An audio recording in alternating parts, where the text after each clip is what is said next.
नमस्कार। आज हम डिस्कस करेंगे इंपॉर्टेंट हिमाचल प्रदेश जीके के क्वेश्चन। देखिए, हिमाचल प्रदेश जीके के इंपॉर्टेंट क्वेश्चन डिस्कस करेंगे। हर एक question exam point of view से इंपॉर्टेंट है और डेफिनेटली आने वाले एग्जाम्स में आपकी हेल्प करेगा, जैसे कि पहले भी करता रहा है। चाहे आप तैयारी HPRC के एग्जाम्स के लिए कर रहे हैं, चाहे आप Himachal Pradesh public service commission के एग्जाम्स के लिए कर रहे हैं, डेफिनेटली आपको हेल्प मिलेगी, जैसे कि पहले भी मिलती रही है। क्वेश्चन नंबर 1 से हम डिस्कशन को स्टार्ट करते हैं। थोड़ा सा देखकर आपको क्वेश्चन थोड़ा सा नॉर्मल भी लग रहा होगा, थोड़ा सा कन्फ्यूजन भी जरूर हो रहा होगा, परंतु क्या करें, HPRC इस तरह के क्वेश्चन पूछ रहा है तो इस तरह के क्वेश्चंस हमें डिस्कस करने पड़ेंगे।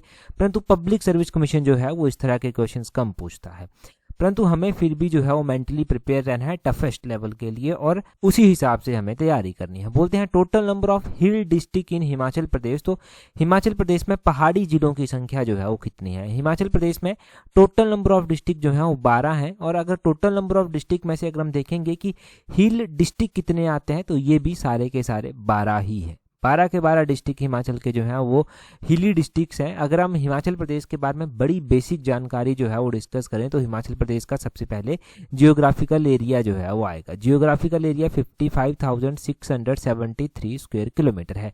उसके बाद हिमाचल प्रदेश का लैटिट्यूड जो है वो आ जाएगा। लैटिट्यूड हिमाचल प्रदेश का 30 डिग्री 22 मिनट नॉर्थ से लेकर जो है वो 33 डिग्री 12 मिनट नॉर्थ तक जो है वो है। लैटिट्यूड के बाद लॉन्गिट्यूड हिमाचल प्रदेश का जो है वो आएगा 75 डिग्री 45 मिनट ईस्ट से जो है ये 79 डिग्री 04 मिनट ईस्ट तक जो है ये है। अगर हिमाचल प्रदेश में हम 2011 की जनगणना के अनुसार पॉपुलेशन देखेंगे तो 68,64,602 है। अगर इन टर्म ऑफ मिलियंस इस पॉपुलेशन को जो है हमसे पूछा जाए, है ना, तो कितनी होगी ये? तो ये होगी 6.86 मिलियन पॉपुलेशन। ठीक है, कितनी होगी? 6.86 मिलियन पॉपुलेशन। इसमें से जो अर्बन पॉपुलेशन है वो कितनी है? अर्बन पॉपुलेशन की बात करें तो वो 0.69 मिलियन जो है वो आ जाती है। रूरल पॉपुलेशन की बात करें तो वो कितनी है? वो जो है वो 6.17 मिलियन जो है वो आ जाती है। अगर यही डाटा हम देखेंगे कि अर्बन पॉपुलेशन पूरी पॉपुलेशन का कितना परसेंट कंट्रीब्यूट करती है, तो 10.03% ये बनती है और बाकी की बची हुई 89.97% जो है वो रूरल पॉपुलेशन हिमाचल प्रदेश में है। हिमाचल प्रदेश की डेंसिटी जो है वो कितनी है? डेंसिटी हिमाचल प्रदेश की 123 पर स्क्वायर किलोमीटर है। ये आपने ध्यान रखना है। और टोटल नंबर ऑफ डिस्ट्रिक्ट 12 है। ये हमने बड़ी ही बेसिक जानकारी हमने सारी की सारी यहाँ पर लिख कर ली। अगला क्वेश्चन देखिए, बोलते हैं which ruler of Chamba builds कोठीज in Pangi and Churah region of Chamba. तो बोलते हैं कि ऐसे चंबा के कौन से शासक थे जिन्होंने जो है वो चंबा और पांगी के चुराह क्षेत्र में जो है वो अपनी कोठियां जो है वो बनाई थी, कोठीज बनाई थी जिनके द्वारा। तो देखिए, कोठी बनाई गई थी ये राजा पृथ्वी सिंह के द्वारा। ऑप्शन सी सही आंसर है। ऐसा ही क्वेश्चन अभी HPRC ने अपने एग्जाम में पूछा था। लगभग आपको ऑलमोस्ट अपनी किसी भी किताब में ये देखने को नहीं मिलेगा। बड़े डिटेल से अगर आप किसी किताब में देखेंगे तो मे भी आपको मिल जाए। क्या क्वेश्चन पूछा गया था ऐसा हिमाचल प्रदेश राज्य चयन आयोग के द्वारा? HPRC ने जो है वो अपने एक एग्जाम में अभी एक क्वेश्चन जो है ये पूछा था कि चंबा के कौन से राजा थे जिनके द्वारा कारदार कोठी जो है वो बनवाई गई थी। कारदार कोठी के बारे में जो है वो पूछा गया था। तो कारदार कोठी जो है वो किसने बनवाई थी? तो ये राजा पृथ्वी सिंह के द्वारा ही जो है वो बनवाई गई थी। और लगभग कौन सी सेंचुरी में बनवाई गई थी? 17वीं सेंचुरी की ये बात है। अब देखिए, पृथ्वी सिंह के बारे में जानने के लिए हमें थोड़ा सा और पीछे जो है वो जाना पड़ेगा, जब इनका जन्म हुआ था। अब देखिए, जब इनका जन्म हुआ था तो ये बहुत छोटे उस टाइम हुआ करते थे और इनके पिता जो था, इनके पिता का नाम था जनार्दन हुआ करता था। नूरपुर के एक राजा हुआ करते थे जगत सिंह, काफ़ी शक्तिशाली राजा थे नूरपुर के। 1623 में इन्होंने चंबा पर आक्रमण कर दिया और जनार्दन को जो है वो धोखे से जो है उन्होंने मार दिया। और इनकी दासी थी एक, दासी जो है, दासी किसकी थी? चंबा के राजा की दासी थी, जिसका नाम बातलू था। बातलू ने क्या किया? पृथ्वी सिंह को जो है वो राजा जगत सिंह और उसके सैनिकों से जो है वो बचाकर जो है वो मंडी जो है वो ले गई। अब मंडी में जो है वो राजा हरिसेन का राज्य उस टाइम हुआ करता था और जनार्दन द्वारा जारी की गई ताम्रलेख से ये पता चलता है कि उसका एक पुत्र था और पुत्र की जानकारी बाद में जो है वो मंडी की हिस्ट्री में देखने को भी जो है वो मिलती है। अब पृथ्वी सिंह जो है वो मंडी में ही जो है वो बड़ा हुआ। मंडी में जब ये बड़ा हुआ तो उसके पास अपनी रियासत तो कोई थी नहीं, तो उसने जो है वो एक बार मौका देखा कि जो नूरपुर का राजा है जगत सिंह, वो जो है वो शाहजहां के विरुद्ध विद्रोह कर रहा है और अब उसके ऊपर जो है दबाव ज़्यादा है, तो उसने क्या किया, पृथ्वी सिंह ने मंडी की सहायता ली, सुकेत की सहायता ली और अपनी रियासत की ओर जो है वो चला गया और जनार्दन जगत सिंह को जो है वो वहाँ से खदेड़ दिया। और जगत सिंह को वहाँ से खदेड़ दिया और चंबा रियासत का राजा बन गया। तो पृथ्वी सिंह कौन से ईयर में चंबा का राजा बना, 1641 में ये चंबा रियासत का राजा जो है वो बना था। अब मुगल दरबार में पृथ्वी सिंह को बहुत मान जो है वो मिलता था। इसे खिल्लत के रूप में राजा की उपाधि भी मिली थी, एक घोड़ा भी जो है वो मुगलों की ओर से जो है वो मिला था। और इसमें आपने ये भी ध्यान रखना है कि अगर पृथ्वी सिंह की बात हम कर रहे हैं तो पांगी की बात करना भी जरूरी है। पृथ्वी सिंह के समय में पांगी का क्षेत्र जो है वो छोटे छोटे राणाओं के अधीन जो है वो हुआ करता था, परंतु इस पर जो है वो प्रभुत्व जो है वो चंबा रियासत का ही जो है वो हुआ करता था। पृथ्वी सिंह ने क्या किया, इन राणाओं को दबाकर जो है वो सारा पांगी क्षेत्र सीधा अपने आधिपत्य में जो है वो ले लिया था। बाद में चलकर इसने जो है वो पता चलता है कुछ अभिलेखों से, जो किल्लाड़ जो कि पांगी का हेडक्वार्टर है अभी, और साच में मिलते हैं। साच आपको पता है दर्रा है, साच दर्रा जो है वो पांगी के लिए मुख्य द्वार माना जाता है चंबा साइड से। यहाँ पर जो है कुछ शिलालेख मिले जहाँ से जो है ये पता चलता है कि ये सब जो है वो हुआ था। और इसने जो है वो पांगी और चुराह में जो है वो सरकारी कार्यालय जो है वो स्थापित किए, भवन बनाए गए, कोठीज बनाई गई। तो होपफुली कि ये कारदार कोठी भी जो है वो उसी क्षेत्र में बनाई गई होगी और कारदार कोठी जो है वो पृथ्वी सिंह ने बनाई। इतना सब आप याद जो है वो यहाँ से रखेंगे। इतना जानने के बाद अगले क्वेश्चन की ओर चलते हैं। अगले क्वेश्चन में क्या पूछा गया है, नेक्स्ट क्वेश्चन देखेंगे क्या पूछते हैं। यहाँ पर बोलते हैं according to the India state of forest report 2023 which district of Himachal Pradesh has the highest forest cover. तो यहाँ पर देखो बड़ा ही अच्छा क्वेश्चन है, स्टार लगा लीजिए।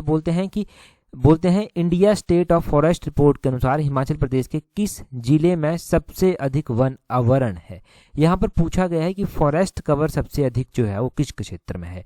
अगर हम पहले हिमाचल प्रदेश की बात करते हैं, ये जो India state of forest report 2023 है इसके अकॉर्डिंग, तो हमें ये पता चलता है कि हिमाचल प्रदेश का जो फॉरेस्ट कवर है वो 15,580.35 स्क्वायर किलोमीटर जो है वो है, इतना जो है ये है, ठीक है। किलोमीटर स्क्वायर ये 15,580.35 है। अगर हम बात करते हैं कि which district has the highest forest cover, तो हिमाचल प्रदेश में यहाँ पर अलग अलग डिस्ट्रिक्ट दिए गए हैं। जैसे कि सिरमौर डिस्ट्रिक्ट जो है वो सबसे पहले दिया गया है। सिरमौर का जो फॉरेस्ट कवर है वो अप्रोक्सीमेटली हम देता हूँ 1415 है। किन्नौर की अगर हम बात करें किन्नौर का कितना है, तो किन्नौर का 648 जो है वो है। लाहौल स्पीति की अगर हम बात करें तो लाहौल स्पीति का 146 जो है वो है। चंबा की अगर हम बात करें, चंबा का कितना है, तो ये 2456 किलोमीटर स्क्वायर है। तो इनमें से सबसे ज़्यादा जो है वो किसका हुआ, इनमें से सबसे ज़्यादा आपने ध्यान रखना है चंबा का जो है वो हुआ। अगर हम ये तो ऑप्शंस के हिसाब से हमने देखा, अगर हम पूरे हिमाचल में भी देखेंगे तो सबसे ज़्यादा फॉरेस्ट कवर जो है वो किसका है, वो भी चंबा का ही जो है वो है। अगर कम की बात की जाए, लीस्ट की बात की जाए कि कितना किसका है, तो वो 146 किलोमीटर स्क्वायर है, वो किसका है, वो लाहौल स्पीति का जो है वो आता है। तो ये आपको एग्जैक्टली पता होना चाहिए कि हिमाचल प्रदेश का जो सबसे बड़ा डिस्ट्रिक्ट है जिसका एरिया 13,841 स्क्वायर किलोमीटर है, वो है लाहौल स्पीति डिस्ट्रिक्ट। अब लाहौल स्पीति का एरिया सबसे ज़्यादा है, परंतु फॉरेस्ट एरिया इसका सबसे कम है। अगर हम बात करते हैं डिस्ट्रिक्ट चंबा की, तो डिस्ट्रिक्ट चंबा जो है वो इसका एरिया 6,522 स्क्वायर किलोमीटर आता है, परंतु जो अगर हम बात करते हैं फॉरेस्ट कवर की, तो फॉरेस्ट कवर जो है वो 2456 किलोमीटर स्क्वायर जो है वो चंबा का आता है। तो इतना आपको चंबा के बारे में पता होना चाहिए, लाहौल स्पीति के बारे में पता होना चाहिए, फॉरेस्ट कवर के बारे में जो है वो पता होना चाहिए। इसमें से कुछ भी जानकारी आप मिस नहीं कर सकते। ये सारी की सारी इंपॉर्टेंट जानकारी है, ये सारे के सारे इंपॉर्टेंट पॉइंट्स हैं। मैं हर एक डिस्ट्रिक्ट की बात तो यहाँ पर नहीं करूँगा, परंतु इंपॉर्टेंट डिस्ट्रिक्ट्स की बात ज़रूर कर लेंगे। जैसे कि शिमला हिमाचल प्रदेश की राजधानी है, तो शिमला की बात करना ज़रूरी है। शिमला की अगर हम बात करें कि इसका फॉरेस्ट कवर जो है वो कितना है, तो इसका फॉरेस्ट कवर 2444 किलोमीटर स्क्वायर जो है वो है, ये शिमला का फॉरेस्ट कवर है। वैसे ही अगर हम बात करते हैं कि यहाँ पर हमारा जो विधानसभा का सेशन है वो धर्मशाला में भी होता है, तो कांगड़ा का फॉरेस्ट कवर जो है वो कितना है। कांगड़ा जिसकी पॉपुलेशन सबसे ज़्यादा है, कांगड़ा का फॉरेस्ट कवर 2400 किलोमीटर स्क्वायर जो है वो है। तो इतना तो आपको याद रह जाएगा कि हिमाचल प्रदेश में सबसे ज़्यादा फॉरेस्ट कवर जो है वो चंबा का है, चंबा के बाद दूसरा नंबर शिमला का जो है वो आता है और तीसरा नंबर जो है वो कांगड़ा का आता है। अगर हम सबसे कम में देखेंगे तो सबसे कम फॉरेस्ट कवर लाहौल स्पीति का जो है वो आता है। लाहौल स्पीति के बाद सबसे कम फॉरेस्ट कवर किस डिस्ट्रिक्ट का आता है, तो वो हमीरपुर का जो है वो आता है। लाहौल स्पीति का 146 है और हमीरपुर का जो है वो 361 है, हमीरपुर का 361 है, ये आपने ध्यान रखना है। अगला क्वेश्चन देखिए क्या बोलते हैं which officer is the executive head of district looking after development panchayat local bodies and civil administration. तो बोलते हैं कि कौन सा अधिकारी हिमाचल प्रदेश में विकास, पंचायतों, स्थानीय निकायों और नागरिक प्रशासन की देखभाल करने वाले जिले के कार्यकारी के प्रमुख में होता है। तो ये HPRC ऐसे क्वेश्चन बार बार पूछ रहा है। इस क्वेश्चन का सही आंसर डेप्यूटी कमिश्नर जो है वो हो जाएगा। डेप्यूटी कमिश्नर, इसका ऑप्शन डी जो है वो सही आंसर है। ठीक है जी। ऐसे क्वेश्चन से सिर्फ एक बात ध्यान देनी है आपने कि जब आप टिक कर रहे हैं तब आप सही कर रहे हैं, क्योंकि यहाँ पर डिविजनल कमिश्नर भी दिया गया है। तो कई बार टिक गलत हो जाता है और क्वेश्चन वहाँ से गलत हो जाता है, फिर लगता है कि यार ये तो गड़बड़ी हो गई, शायद मैंने डिप्टी कमिश्नर टिक किया था और यहाँ पर तो चेंज हो गया आंसर। ये गलतियाँ कई बार हो जाती हैं, इनका ध्यान रखना है। गलतियों को सुधारने के लिए एक और भी तरीका है, वो है आप टेस्ट शीट्स भी प्रैक्टिस कर सकते हैं, जहां से आप अपने स्टडी को प्रॉपर शेप दे सकते हैं, खुद को एनालाइज कर सकते हैं और आगे बढ़ सकते हैं। टेस्ट शीट्स अगर आपको ज्वाइन करनी है HPRC के जनरल अवेयरनेस सेक्शन के लिए, तब उस टेस्ट शीट्स का लिंक नीचे डिस्क्रिप्शन बॉक्स, कमेंट बॉक्स में जो है वो दिया गया है। इसके अलावा बहुत सारे एस्पिरेंट्स हमारे साथ जो है वो Himachal Pradesh public service commission के पेपर 1 के लिए तैयारी कर रहे हैं। अब पेपर 1 के लिए तैयारी कर रहे हैं तो जितनी आपको चिंता है उसकी उतनी ही चिंता हमें भी है। पेपर 1 की टेस्ट शीट्स अगर आप ज्वाइन करना चाहते हैं तो पेपर 1 की टेस्ट शीट्स का भी लिंक जो है वो नीचे डिस्क्रिप्शन बॉक्स, कमेंट बॉक्स में दिया गया है। इससे पहले आप जानते हैं कि PGT की पोस्टें निकली थी, तब भी हमने ये पेपर 1 की टेस्ट शीट्स अलग से चलाई थी, इस बार अलग से चलाई है। उस टाइम की टेस्ट शीट्स में जो है वो हमने बहुत चीज़ें कवर की थी और एस्पिरेंट्स को बहुत हेल्प मिली थी। इनफैक्ट हर एक सब्जेक्ट में हमें पॉजिटिव रिजल्ट देखने को मिले थे, हर एक सब्जेक्ट में जो है वो बच्चों को पेपर 1 में सक्सेस मिली थी। तो अभी भी अगर आप असिस्टेंट प्रोफेसर के एग्जाम के लिए तैयारी कर रहे हैं, आपके पास ये अपॉर्चुनिटी है, क्योंकि सबके पास ये अपॉर्चुनिटी नहीं है, तब आप पेपर 1 की टेस्ट सीरीज के साथ टाइमली जुड़ सकते हैं। इसका लिंक नीचे डिस्क्रिप्शन बॉक्स में भी है, कमेंट बॉक्स में भी दिया गया है। अगला क्वेश्चन देखिए क्या बोलते हैं according to 2025-26 economic survey which sector has highest growth rate of GSBA at constant prices. इसमें बड़ा कंफ्यूजन था जी, एक क्वेश्चन हमने पॉलिटिकल साइंस के एग्जाम में डिस्कस किया था, इसमें बड़ा कंफ्यूजन था कि किस सेक्टर में जो है वो कितनी जो है वो ग्रोथ रेट है। हम बात कर रहे हैं कांस्टेंट प्राइसेस पर। देखिए दो तरह के, एक तो कांस्टेंट प्राइसेस में आपको ध्यान रखनी है, एक करंट प्राइसेस पर भी आपको जो है वो ध्यान रखनी है। सबसे पहले बात जब कांस्टेंट प्राइसेस पर की जा रही है तब आपने ध्यान रखना है कि 2025-26 के इकोनॉमिक सर्वे के अकॉर्डिंग जो प्राइमरी सेक्टर है, प्राइमरी सेक्टर की जो ग्रोथ रेट है वो 8.4% है, सेकेंडरी सेक्टर की ग्रोथ रेट 7.7% है और टर्सरी सेक्टर की ग्रोथ रेट 8.6% है। तो इस हिसाब से बोलते हैं according to 2025-26 economic survey which sector has highest growth rate, तो tertiary sector has highest growth rate, option C इसका सही आंसर है। अगर ये क्वेश्चन पूछ लिया जाए कि मान लीजिए 2018-19 से लेकर 2025-26 तक जो है वो किस सेक्टर में जो है वो डिक्लाइन देखने को ग्रोथ रेट में मिला है। देखिए प्राइमरी सेक्टर की जो ग्रोथ रेट 2018-19 में हुआ करती थी वो 3.2 हुआ करती थी, तो प्राइमरी सेक्टर में तो ग्रोथ देखने को मिली। सेकेंडरी सेक्टर की 7.3 हुआ करती थी ग्रोथ रेट, तो इसमें भी ग्रोथ ही देखने को मिली। और अगर हम टर्सरी सेक्टर की बात करते हैं तो इसकी 4.5 हुआ करती थी, तो इसमें भी ग्रोथ रेट ही देखने को मिली। ठीक है, तो इसमें आपको कन्फ्यूजन नहीं होना चाहिए क्योंकि इसमें डाटा बिल्कुल स्टीक है।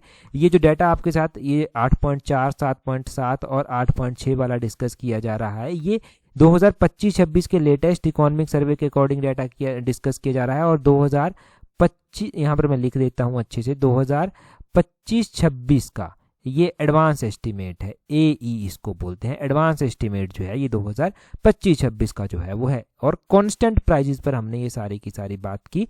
ठीक है, अब अगला क्वेश्चन देखिए, यहाँ पर क्वेश्चन कुछ किसी और तरह से पूछा गया है। यहाँ पर पूछा गया है according to 2025-26 economic survey which sector has lowest composition of GSBA at current prices. तो बोलते हैं 2025-26 के आर्थिक सर्वेक्षण के अनुसार मौजूदा कीमतों पर जो है वो जीएसबीए की संरचना किस क्षेत्र में सबसे कम है। यहाँ पर सबसे कम कंपोजिशन जीएसबीए में जो है वो पूछी गई है। हम प्राइमरी सेक्टर में अगर हम बात करें तो ये भी डाटा 2025-26 के इकोनॉमिक सर्वे के अकॉर्डिंग डिस्कस किया जा रहा है और 2025-26 का ये एडवांस एस्टिमेट है। ठीक है, 2025-26 का ये एडवांस एस्टिमेट है। तो यहाँ पर देखिए तब आपने जो है प्राइमरी सेक्टर की ध्यान रखनी है कि कितनी है, 14.3% जो है ये कंपोजिशन है। सेकेंडरी सेक्टर की जो है वो कितनी है, सेकेंडरी सेक्टर की 39.4% है। टर्सरी सेक्टर की कितनी है, टर्सरी सेक्टर की जो है वो 46.3% है। तो ये प्राइमरी सेकेंडरी और टर्सरी सेक्टर की जो है वो आपने कंपोजिशन ऑफ जीएसबीए ध्यान रखनी है 2025-26 के इकोनॉमिक सर्वे के अकॉर्डिंग और 2025-26 के एडवांस एस्टिमेट के अकॉर्डिंग।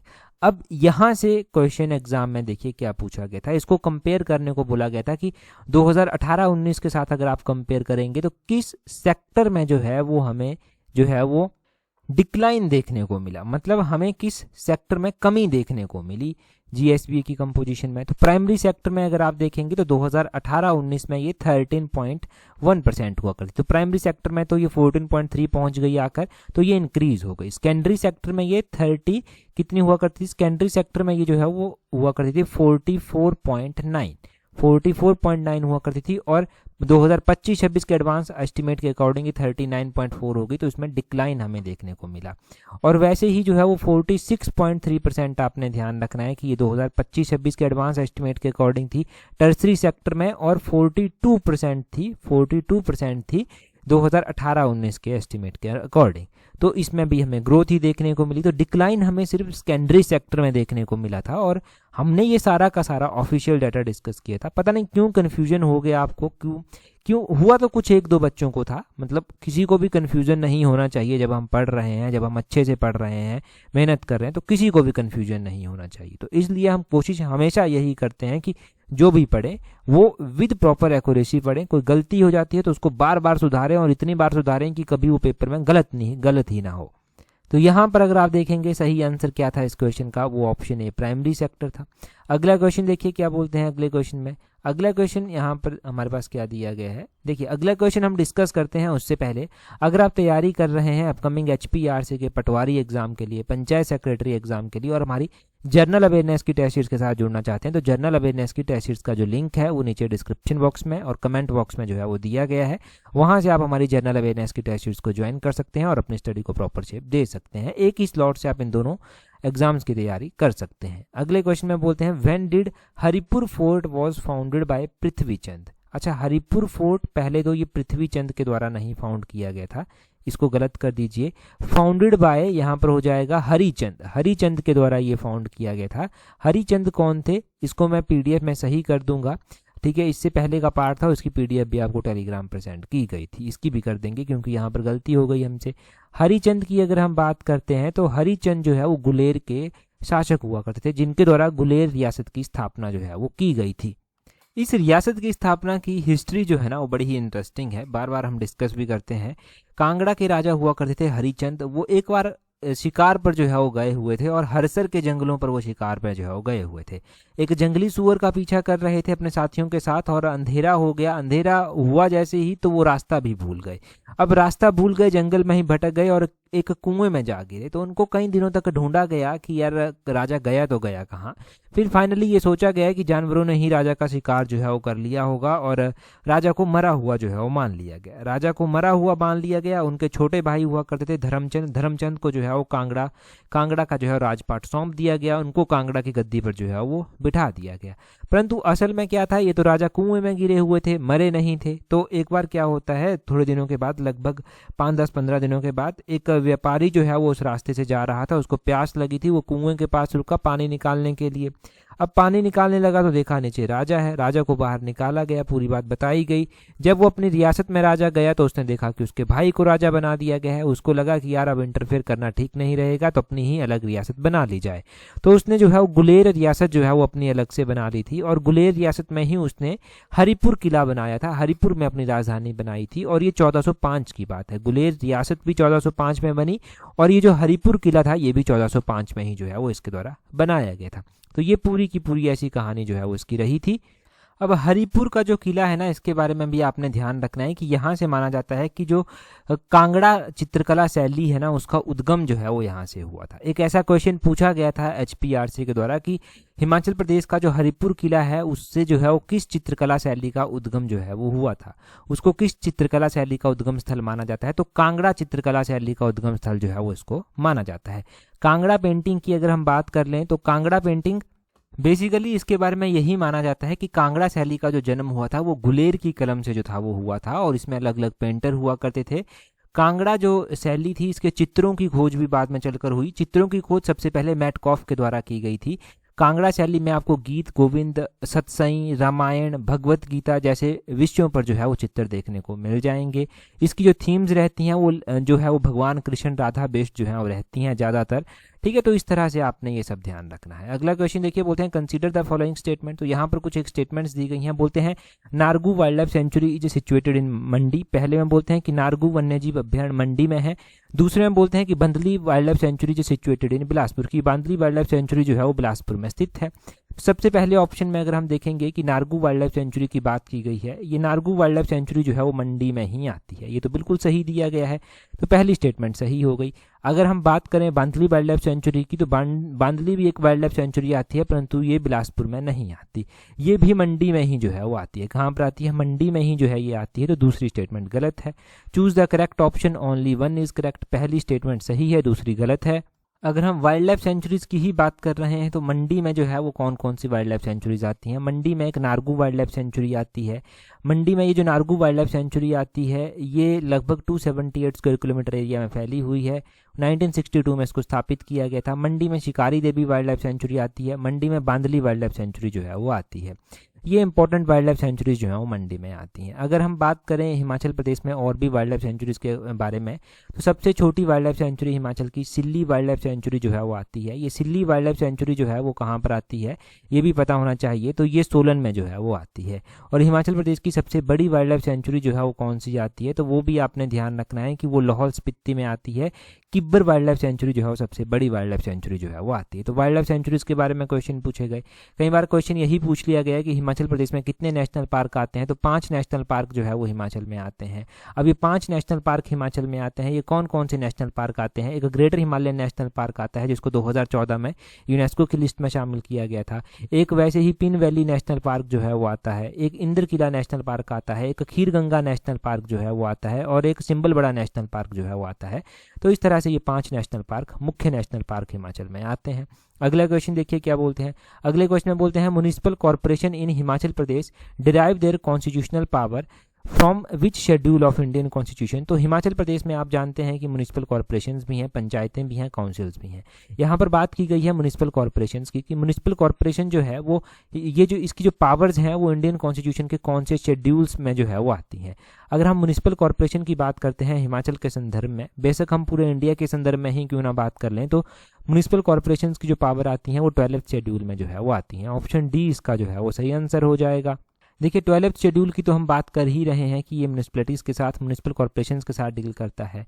अब इसको जो है वो आपने ध्यान रखना है कि कौन से पार्ट कौन सा है। शेड्यूल तो हो गया, पार्ट कौन सा है, तो 1XA कर जो है ये पार्ट जो है वो आता है। 1XA का क्या मतलब है? 1XA का मतलब है कि पार्ट 9A जो है वो आता है। ठीक है, 9A म्यूनिसिपैलिटीज़ के साथ डील करता है। अब ये पार्ट भी और शेड्यूल भी जो है वो कौन सी कॉन्स्टिट्यूशनल अमेंडमेंट से ऐड किए गए थे, तो ये ऐड किए गए थे 74th कॉन्स्टिट्यूशनल अमेंडमेंट से। कौन सी? 74th कॉन्स्टिट्यूशनल अमेंडमेंट से जो है वो ऐड किए गए थे। तो इतना सब आपने जो है वो ध्यान रखना है। ये जो 74th कॉन्स्टिट्यूशनल अमेंडमेंट थी ये 1992 की थी और ये अस्तित्व में कब आई? When did it came into force? तो ये जून 1 1993 को जो है वो अस्तित्व में आ गई थी। अगला क्वेश्चन देखिए, बोलते हैं why is Himachal Pradesh Panchayati Raj act considered crucial for decentralised governance. तब हिमाचल प्रदेश के पंचायती राज एक्ट की बात की गई है कि हिमाचल का ये पंचायती राज अधिनियम बोलते हैं विकेंद्रीकरण के लिए क्यों महत्वपूर्ण माना जाता है। बोलते हैं it limits the role of local representative. अगर देखिए ये लोकल रिप्रेजेंटेटिव के रोल को ही लिमिट कर देगा तब ये किस तरह का जो है वो विकेंद्रीकृत शासन हुआ, तो ये तो गलत हो जाएगा। It delegates power to elected village bodies की ये इलेक्टेड विलेज बॉडीज़ को पावर्स डेलीगेट करता है। या फिर it centralizes control over the rural development, कि ये रूरल डेवलपमेंट के ऊपर कंट्रोल दे देता है, ये भी गलत हो गया। ये बात ही डिसेंट्रलाइजेशन की जा रही है कि किसी एक के हाथों में पावर नहीं होगी। बोलते हैं it increases the authority of state secretariat, ये भी गलत हो जाएगा, वही बात कि किसी एक के हाथों में पावर नहीं होगी। तो it delegates power to elected village bodies, तो इलेक्टेड विलेज बॉडीज जो होंगी उनके पास जो है वो पावर्स होगी, ये उसकी बात जो है वो करता है। जैसे हम बात यहाँ पर जो है ऊपर म्यूनिसिपैलिटीज़ की कर रहे हैं, वैसे ही मान लीजिए अगर पंचायतों के बारे में पूछ लिया गया तब भी आपको पता होना चाहिए। क्या पता होना चाहिए पंचायतों के बारे में आपको? कि इंडियन कॉन्स्टिट्यूशन का कौन सा पार्ट पंचायतों से डील करता है। तो पार्ट आपने ध्यान रखना है कि पार्ट 9 डील करता है पंचायतों से, पंचायती राज सिस्टम से ये डील करता है। शेड्यूल की अगर बात की जाए, जैसे कि ऊपर हम पढ़ रहे थे 12th शेड्यूल, तो वैसे ही जो है वो 11th शेड्यूल जो है वो पंचायतों से डील करता है। ये पार्ट बी और शेड्यूल भी जो है वो 73rd कॉन्स्टिट्यूशनल अमेंडमेंट से जो है वो ऐड किए गए। ये 73rd कॉन्स्टिट्यूशनल अमेंडमेंट एक्ट 1992 की जो है वो है। तो इतना सब तो आपको याद रह जाएगा, रहना भी चाहिए क्योंकि सारा का सारा इंपॉर्टेंट है ये डाटा। अगला क्वेश्चन देखेंगे हमारे पास। अगले क्वेश्चन में हमसे क्या पूछा गया है, परंतु अगला क्वेश्चन हम डिस्कस करें उससे पहले देखिए, अगर आप जूनियर ऑफिस असिस्टेंट के एग्जाम के लिए तैयारी कर रहे हैं तो आप जूनियर ऑफिस असिस्टेंट आईटी की टेस्ट सीरीज को भी प्रैक्टिस कर सकते हैं। इसका लिंक भी नीचे डिस्क्रिप्शन बॉक्स कमेंट बॉक्स में दिया गया है। क्वेश्चन देखिए, बोलते हैं what is the range of altitude above mean sea level in Himachal Pradesh. तो हिमाचल प्रदेश में बोलते हैं औसत समुद्र तल से ऊपर ऊंचाई की सीमा क्या है। तब आपने कमेंट कर ये बताना है, क्योंकि इससे पिछला जो मिशन एलाइड का पार्ट था उसमें पहला ही क्वेश्चन हमने ये डिस्कस किया था। ठीक है, जल्दी से कमेंट कर बता दीजिए। अगर आपने टेलीग्राम पर हमें अभी भी ज्वाइन नहीं किया है, क्योंकि टेलीग्राम पर इस वाले पार्ट की पीडीएफ भी प्रोवाइड करवाई गई है, और ये जो पार्ट हमने आज डिस्कस किया इसकी भी पीडीएफ आपको टेलीग्राम पर मिलेगी। टेलीग्राम पर ज्वाइन करने के लिए अपने टेलीग्राम से @allexam31 करके सर्च करना, आपको हमारा टेलीग्राम चैनल मिल जाएगा। आज की इस वीडियो में इतना ही है। That's all for today. Thank you very much for watching and listening it very patiently.